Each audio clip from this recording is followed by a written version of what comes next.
All right, welcome to the Explainer. Listen, if you're a real estate agent and you're feeling the squeeze from this market, you're definitely in the right place. We are going to break down some seriously game-changing strategies to help you not just get by, but actually come out on top. So let's just kick things off with a question that I bet is on a lot of your minds. Do you feel, well, kind of stuck? Like you're just in this real estate rut waiting for things to change? If you're nodding your head right now, trust me, you are not alone. And this explainer, it's pretty much built for you. Okay, so here's our game plan. We're going to start by really defining this rut. Then we'll dive straight into the solution, which is all about getting back to that human touch. We'll look at your network, face-to-face moments, and even how to do digital stuff way smarter. And it all wraps up with one big actionable takeaway. All right, let's get into it. Section 1, the real estate rut. Before we can talk about fixing things, we've got to get real about what's actually making this market so tough. It's really like a perfect storm, right? You've got these sky-high home prices and mortgage rates. That creates what they call the lock-in effect. Basically, anyone with a sweet 3% mortgage from a few years ago, yeah, they're not moving. So inventory is super tight. That makes buyers nervous, sellers hesitant. And what does that all lead to? Yep, lower commissions. It's a real squeeze. So in a market like this, what's the secret weapon? What's the answer? Well, I can tell you it's not some fancy new app or a crazy algorithm. The core idea here is actually surprisingly simple. It's all about getting back to basics. And this quote from Courtney Polos just nails it. She says a lot of realtors are backing off social media. Why? Because it's expensive, and honestly, it's just not converting like it used to. People are tired of the digital noise. But listen, this isn't bad news. It's actually a massive opportunity. The agents who are going to win right now, they're the ones who lean back into what has always worked, a real, authentic human connection. Okay, so where do you even start with that? Right here, with the gold mine you're probably already sitting on, your network. Let's talk about how to apply this whole human touch idea to the people who already know you, like you, and trust you. So Agent Carrie McCormick has this great point. Your past clients, they aren't just closed deals. They're a living, breathing network. And the key is to give them value. So don't just call up and ask for business. No. Call to educate them. Give them an update on what's happening with pricing. Explain what the opportunities are right now. Then, once you've provided that value, it feels totally natural to ask if they know anyone. See the difference? You're being a valuable resource, not just another salesperson. And hey, don't just stop at past clients. Think bigger. Deborah Fontana talks about how huge agent-to-agent referrals are for her. I mean, think about it. Every single deal you do is a chance to build a rock-solid professional relationship. You got to be the agent that other agents want to work with. That right there, that can turn into some seriously profitable referral business down the road.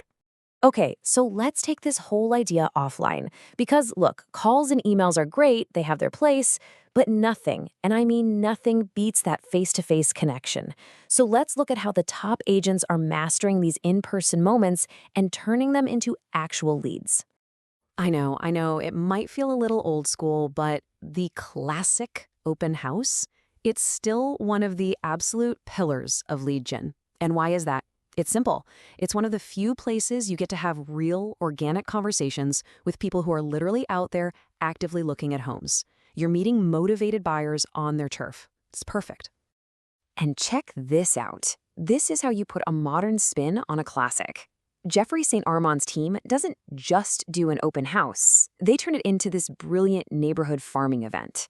They'll host an exclusive preview just for the neighbors with drinks and snacks. And what are they doing?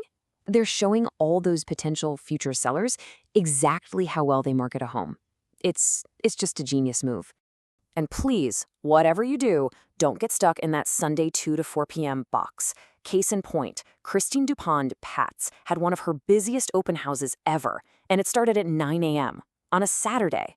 Think about it. She caught all these families heading out to soccer practice and weekend errands. The lesson here is so clear. Play around with your timing. You can tap into a whole new group of people. Here's another great one, also from Christine Dupont Patz. The pop buy. She gives past clients, get this, windshield wiper fluid. It's so creative. It's not just another magnet. It's unexpected, it's actually useful, and it's got that little clear view pun. It's a small thing, but it's that memorable human touch that keeps you at the top of their mind. Okay, so we've been talking a lot about human touch, but I want to be super clear here. This does not mean you should just ditch all your digital marketing. Absolutely not. What it does mean is that you have to be way, way smarter and more intentional with it. This comparison right here, it says it all.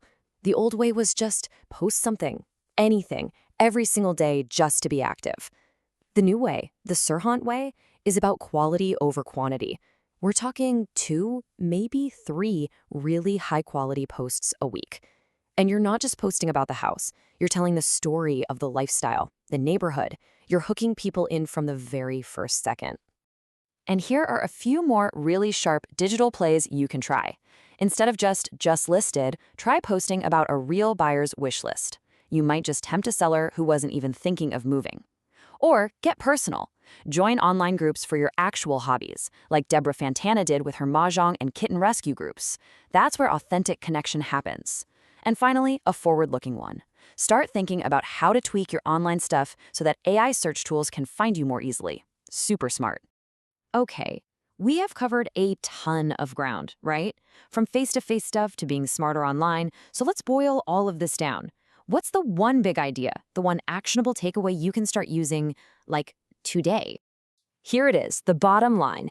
Think of it like a pendulum. For years, it was swinging towards high tech, more apps, more automation. Well, that pendulum is now swinging back, and it's swinging back hard toward high touch. In this world of constant digital noise, your ability to make a real, genuine, human-to-human connection, that's not just some fuzzy, soft skill anymore. It is your single most valuable asset, period. So that really just leaves us with one final question for you to think about. We've talked about a bunch of different strategies, from a simple phone call to a creative pop-by or a new kind of open house. My question to you is, which one? Which single human touch are you going to commit to adding to your business this week?